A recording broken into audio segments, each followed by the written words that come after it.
Il existe une stratégie que utilisent les investisseurs les plus malins. Acheter un bien que personne ne veut, le rénover, et le revendre ou le louer bien plus cher. En 2026, c'est probablement la meilleure opportunité du marché immobilier français. Voilà pourquoi. Les biens avec travaux se vendent moins cher que le marché, parfois 15 à 30% en dessous. Les acheteurs classiques ont peur des chantiers. Ils ne savent pas estimer les coûts. Ils ne veulent pas gérer des artisans. Et cette peur, c'est ton opportunité.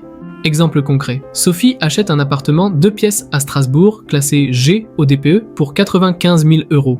Le marché pour ce type de bien est à 130 000 €. Elle investit 25 000 € de travaux. Isolation, nouveau système de chauffage, rafraîchissement complet. Le bien passe du classement G au classement C. Sa valeur monte à 140 000 €. Sophie a investi 120 000 € en tout et possède un bien qui vaut 140 000 €.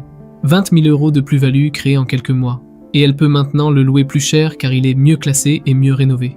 Et les chiffres des notaires de France le confirment. Un appartement classé A se vend en moyenne 16% de plus qu'un appartement classé D. Et un logement classé B affiche une prime de 12%. La rénovation énergétique n'est pas une dépense. C'est un investissement avec un retour mesurable. Les travaux qui rapportent le plus en 2026. Premièrement, l'isolation thermique. C'est le poste qui améliore le plus le DPE pour le moins cher.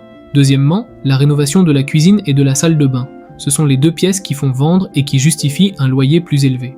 Troisièmement, le rafraîchissement général. Peinture, sol, luminaire. Budget modeste pour un impact visuel maximal. Et ce que peu de gens savent, en 2026, tu peux financer une partie de tes travaux avec des aides de l'État. MaPrimeRénov' prend en charge une partie des travaux d'isolation et de chauffage selon tes revenus. Les certificats d'économie d'énergie te donnent des primes supplémentaires et certaines communes exonèrent de taxes foncières pendant 3 ans après une rénovation énergétique. La règle d'or avant d'acheter un bien avec travaux. Obtiens au moins 3 devis détaillés avant de signer le compromis. Tu connais le coût exact avant de t'engager. Tu négocies le prix d'achat en fonction. Et tu ne te retrouves jamais avec de mauvaises surprises. Un chantier qui s'éternise retarde la mise en location et prolonge la période sans revenu. Planifie ton chantier comme un projet, avec des délais, des artisans réservés à l'avance, et une marge de 10 à 15% sur ton budget travaux pour les imprévus. Dans le prochain épisode, on parle fiscalité immobilière. Comment payer le moins d'impôts possible sur tes revenus et tes plus-values. Abonne-toi à Times to Capital pour ne pas le rater.